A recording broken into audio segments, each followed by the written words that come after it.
ever since the first time you opened up my world. Good morning student. हमने अभी तक का जो पाठ पढ़ा उसमें से भाषा, लिपि, व्याकरण और वर्ण के बारे में जाना। हम आपको वैसे पाठ पढ़ा रहे हैं ताकि आपको समझने में आसान लगे। इसके पिछले क्लास में वर्ग में पढ़ा कि वर्ण क्या है। आपको पता चल गया होगा कि स्वर वर्ण और व्यंजन वर्ण में क्या अंतर है, क्या होती है स्वर वर्ण और व्यंजन वर्ण, उसके भेद कितने होते हैं। कोई कठिनाई तो नहीं। चलिए अब हम जान लेते हैं उसी वर्ण से शब्द का निर्माण कैसे होता है। तो आज का पाठ है शब्द विचार।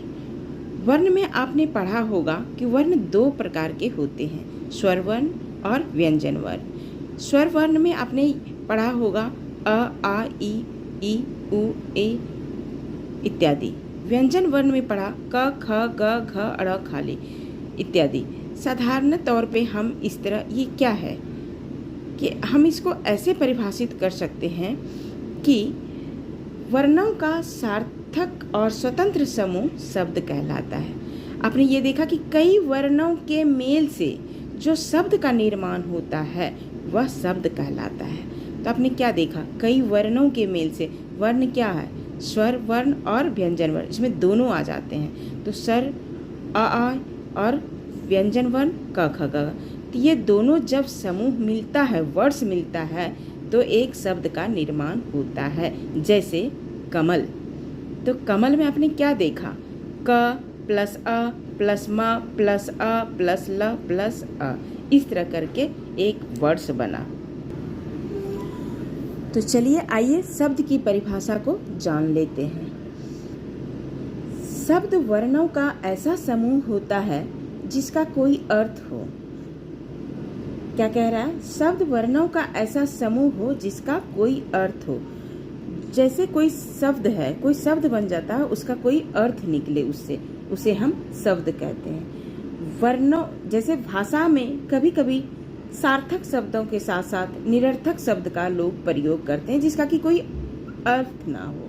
सार्थक मतलब उसका अर्थ निकले और वहीं उसके साथ निरर्थक मतलब उसका अर्थ कुछ ना निकले।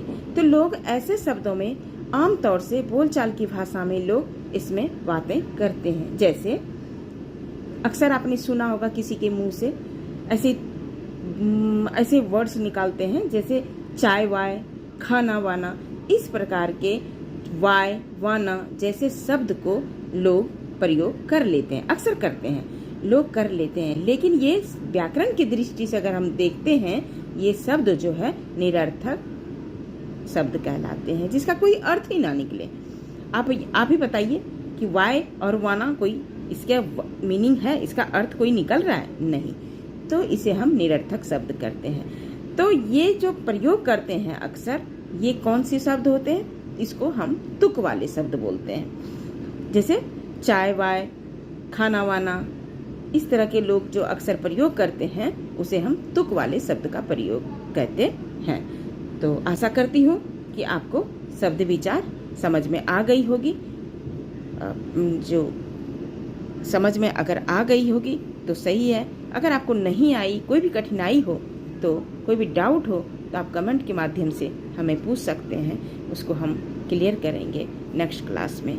आज की क्लास यहीं ख़त्म करते हैं। तब तक के लिए धन्यवाद। To make you mad, 'cause ever since the first time